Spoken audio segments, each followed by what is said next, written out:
नमस्कार. आजचा अध्याय 12वा. श्री गणेशाय नमः. श्री पुरुषोत्तमाय नमः.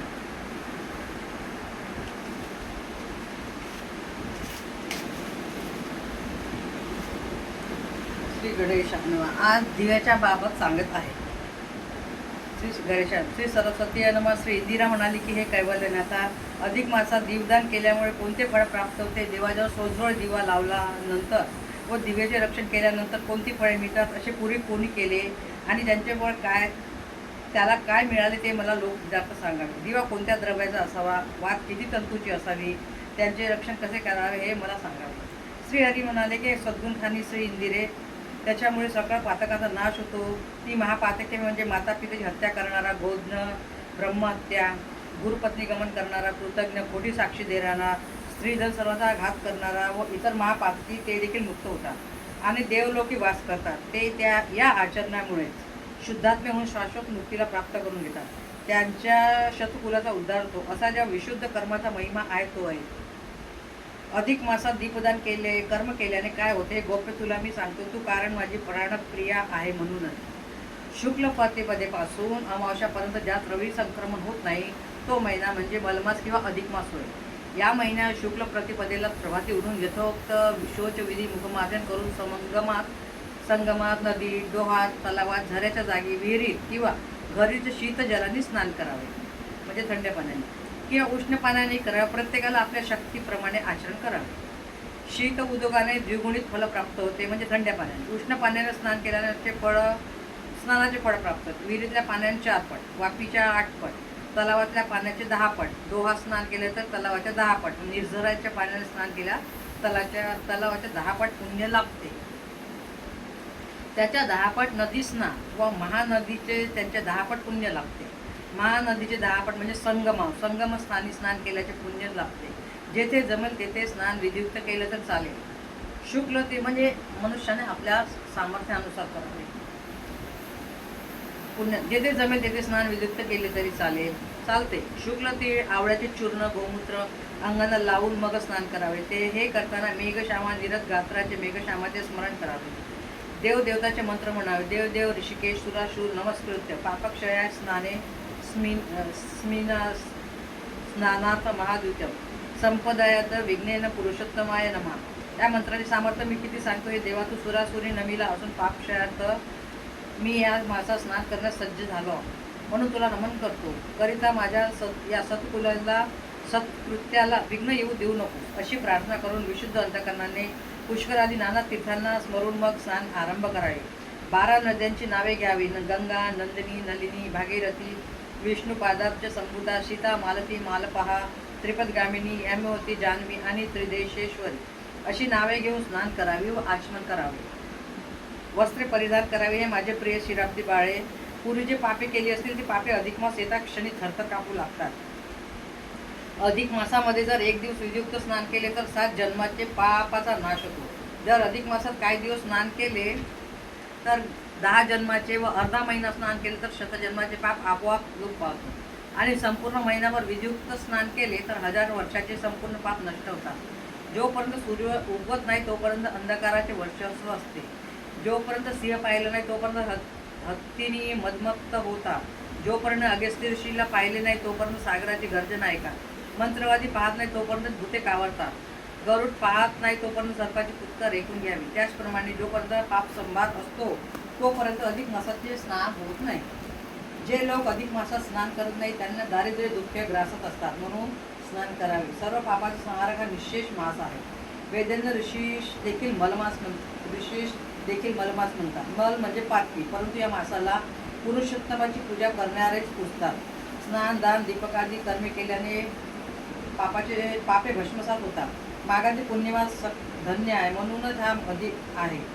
माझ्या या प्रसादाने जर सत्कर्म केले तर तो अक्षय होतो.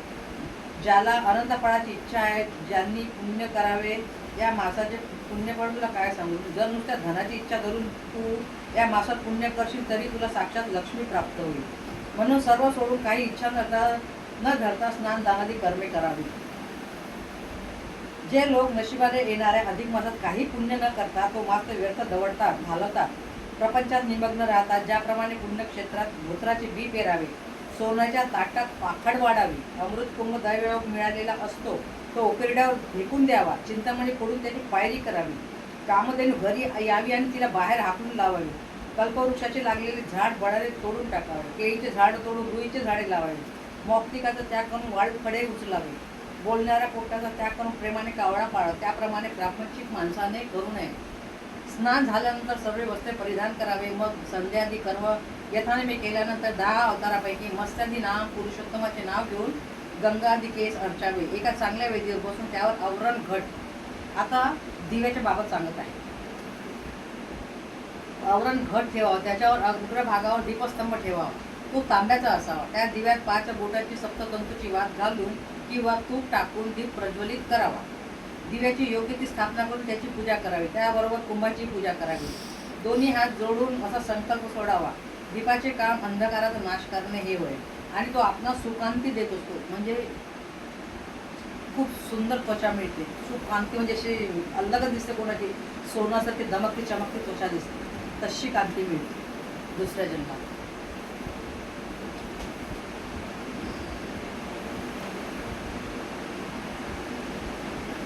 स्थापना करून त्याची बरोबर कुंभाची पूजा करून दोन्ही हात जोडून योग्य संकल्प सोडावा, दीपाचे काम अंधकाराचा नाश करणे हे होय, आपला सुखांती देत असतो, त्यासाठी दीप प्रदान करावा, तोही भक्तिभावनेने.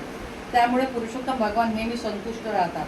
अज्ञानाधकारे मायाने कल्लोळाने युक्त नाना पापांनी परिपूरित असा हा घोर संसार आहे, त्यामध्ये फक्त दीप ज्ञान मोक्षदाता आहे. म्हणून हे श्री भगवंता, तुला मी अर्पिला आहे, मी दिलेले उत्तम दीपाचा तू स्वीकार कर आणि प्रसाद म्हणून आम्ही वांछिलेले फळ आम्हाला दे. अशी या प्रकारची प्रार्थना करून अनेक प्रकारची मंगलसयुक्त चांग सानंद चित्ताने करून कुंभपूजन करावे. पूर्ण महिनाभर अखंड दीप जाळ ठेवून आणि विधियुक्त पूजा भक्तिभावानाने करावी. यथाशक्ती ब्राह्मण भोजन करावे, त्याला दक्षिणा द्यावी, मासामध्ये रात्री प्रीतीपूर्वक जागरण करावे. असे जर केले तर त्याला परमस्थान मिळेल. गाय, जमिनी, सोने इत्यादीचे दान केल्यामुळे जे पुण्य मिळते तेच फळ दीपदानामुळे मिळते, यात संशय नाही. दीपदान करणाऱ्याला सुकांती लागते, सौंदर्य, त्याला धनसंपत्ती मिळते. पण दीपदानाने काय मिळते दुसऱ्या जन्मात ते सांगते. दीपदान करण्याला सुकांती मिळते, धनसंपत्ती मिळते आणि त्याला ज्ञानप्राप्ती होते आणि अंतिम मोक्षही मिळते, सौभाग्य मिळते, चांगलं पती मिळते, तो सुविद्यावंत होतो, आयु वाढते, आरोग्य वाढते, समृद्धी होते. दीप दान करतो त्याला सुलक्षणेशी भार्य मिळते, माणूस असेल तर त्याला चांगली पत्नी मिळते, पुत्र पौत्र संतती ती त्याची सुंदर होते आणि ती अक्षय असते. जर दीपदान करणारा ब्राह्मण असेल तर त्याला ब्रह्मज्ञान होते, क्षत्रिय असेल त्याला सुसंपन्न राज्य मिळते, वैश्य असेल तर त्याला धन पशु अखंडित मिळते. जर शूद्रांना सर्व सुखाचा लाभ होतो, त्यांच्या मुलींना चांगला उत्तम पती मिळतो, जन्मजन्मी सद्वांना अखंडित सौभाग्य लागतो. सर्व आदिवासी दुःखे दीपदानामुळे नष्ट पावतात व त्यांची निर्मळ कीर्ती सगळीकडे पसरते. यांच्या मनातील भीती जाते, त्यांची बंधनातून मुक्तता होते, ब्रह्महत्यादी पापाचा नाश होतो. अधिक मासात ज्याने दीप यथाविधीने लावला तर तो पुरुषच्या अंतरायणी व्रत केल्याचे पुण्य लागतो, असा हा दीपाचा महिमा आहे. म्हणून अधिक मासात दीप लावावा. जे लोक अधिक मासातील दिवा पाहून किंवा दीप लावायला प्रवर्तित होतात ते देवाच्या दारी चांगले स्थान प्राप्त करतात आणि ते दुसऱ्यांना दीप प्रज्वलित करणारी प्रेरणा देतात, त्यांना विविध नाना गोष्टी सांगतात, ते सर्व पापापासून मुक्त होतात. आपण दुसऱ्याला सांगतो की लावा असं पण त्यांना देवाचं खूप चांगलं स्थान मिळतं. म्हणून सांगा, आपल्याला जे करू शकते त्यांना सांगतो, करे न करे आपलं काम आहे चांगली गोष्टी सांगणे.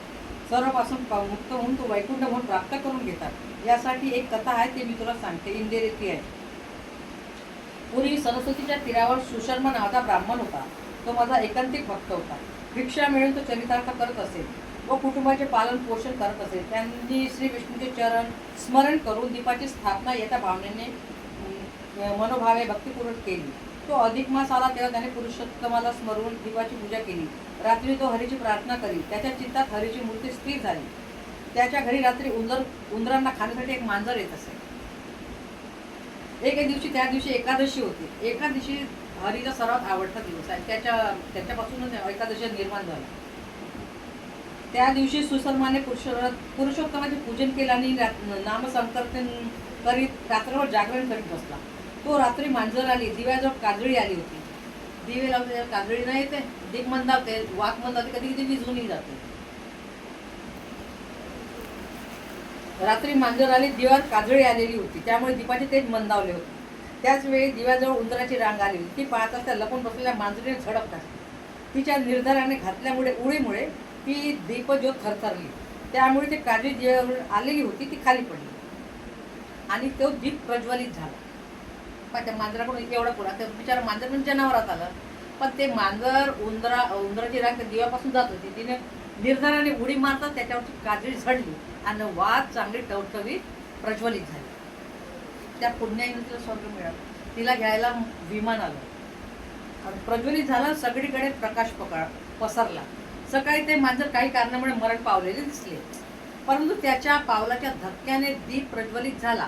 त्याच्याने दिव्याचे संरक्षण झाले होते. त्या पुण्याने त्या मांजरासाठी विमान आले आणि ती वैकुंठाला गेली. आणि तो सुशर्मा नावाचा ब्राह्मण, त्याची भिक्षावृत्ती होती, तो दीपप्रभावाने तेजपुंज झाला आणि समृद्धिमान झाला. त्याला पुत्र पौत्र धान्य विपुल, शरीराचे आरोग्य ऐश्वर्य सकळ मिळते, चांगलं आरोग्य मिळते, सगळंच मिळते आणि पृथ्वीवर यश कीर्ती निर्मळ मिळवून राहिला. तो इहलोकी तर संपन्न झालाच, परंतु मोक्षही त्याला मिळाला. अशा प्रकारचे अनेक भक्त उद्धरून गेले. अधिक मासाच्या दीपाचे महात्म्य तुला इंद्रिय किती सांगू. पुरुषोत्तम महिन्यात दीप येतावेळी देवासमोर लावल्यामुळे पुन्हा भावाबंधूमध्ये इहलोक भोगास मिळत नाही.